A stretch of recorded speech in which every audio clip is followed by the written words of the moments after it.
शादी के तुरंत बाद प्रेगनेंसी न होना, ये कोई बड़ी प्रॉब्लम है क्या?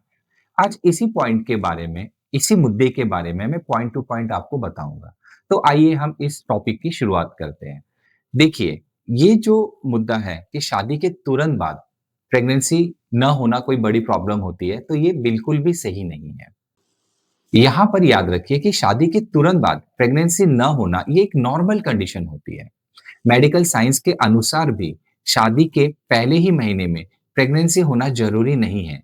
याद रखिए, हेल्दी कपल में भी हर बार मेंस्ट्रुअल साइकिल में प्रेगनेंसी होने के जो चांसेस होते हैं 25 से 30% ही होते हैं। अब मैं पॉइंट टू के बारे में बात करूंगा। शादी के पहले ही साल में अगर हेल्दी कपल है, उनमें कोई प्रॉब्लम नहीं है, फीमेल की मेंस्ट्रुअल साइकिल सही तरीके से आ रही है, उनमें पीसीओडी, पीसीओएस जैसी कोई हार्मोनल इश्यू नहीं है, तो वह नेचुरल तरीके से कंसीव कर लेते हैं। साथ ही साथ मेल में स्पर्म काउंट और मोटिलिटी रेट नॉर्मल है और वह हेल्दी है, तो नेचुरल तरीके से प्रेगनेंसी रहने के चांसेस ज्यादा होते हैं।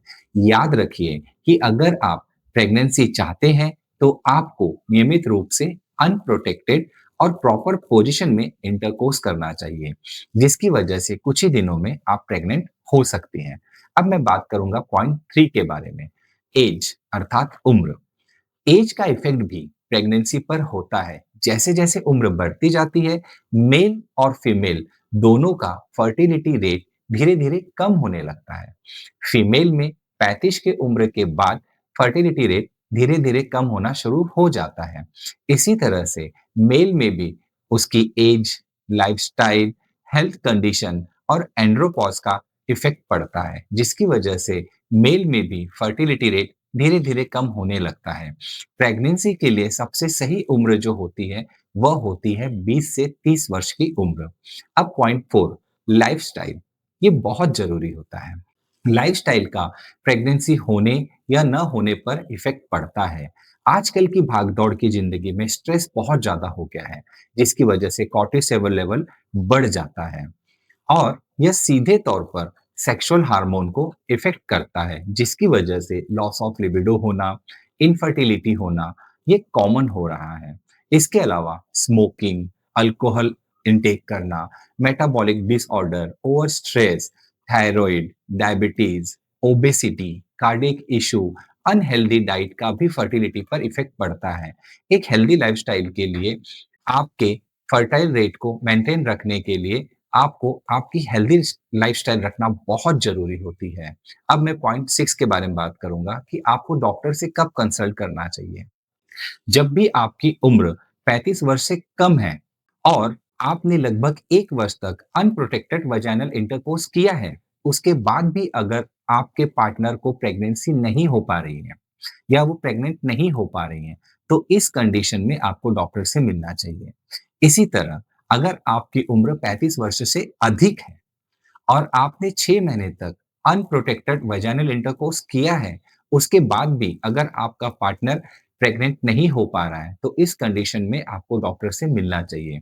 अगर आपको सेक्सुअल एक्टिविटी में प्रॉब्लम आ रही है, आपके पार्टनर को सेक्स करते समय बहुत ज़्यादा पेन हो रहा है या सेक्स करने की जो इच्छा है वो धीरे-धीरे कम हो रही है, तो इस कंडीशन में आपको एक साइकियाट्रिक या सेक्स डॉक्टर से मिलना चाहिए।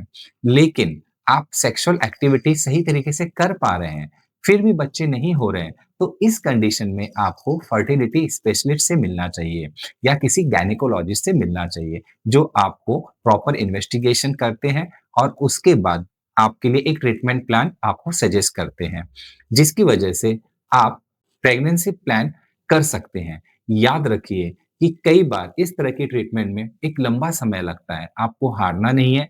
डॉक्टर जैसे-जैसे आपको बताएँ, उस हिसाब से आपको ट्रीटमेंट को फ़ॉलो करना है, जिसकी वजह से आपकी प्रॉब्लम सॉल्व होती है। और अंत में कुछ और बातें मैं आपसे कहना चाहूँगा।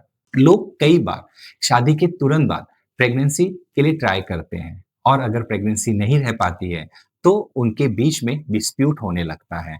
घर के लोग उन्हें परेशान करते हैं। ऐसी कंडीशन में आपको एक अच्छे काउंसलर से मिलना चाहिए और प्रॉपर सेक्स एजुकेशन के साथ फैमिली के सभी मेंबर्स को जो नॉर्मल चीज़ें होती हैं, ये सारी चीज़ें उन्हें बतानी चाहिए, जिसकी वजह से आप रिलैक्स होते हैं और बेबी प्लानिंग के लिए सही तरह से प्लान कर पाते हैं। याद रखिएगा स्ट्रेस की वजह से आपके हार्मोन में तुरंत बदलाव होता है और आप नॉर्मल होते हुए भी कई बार बेबी प्लान नहीं कर पाते हैं।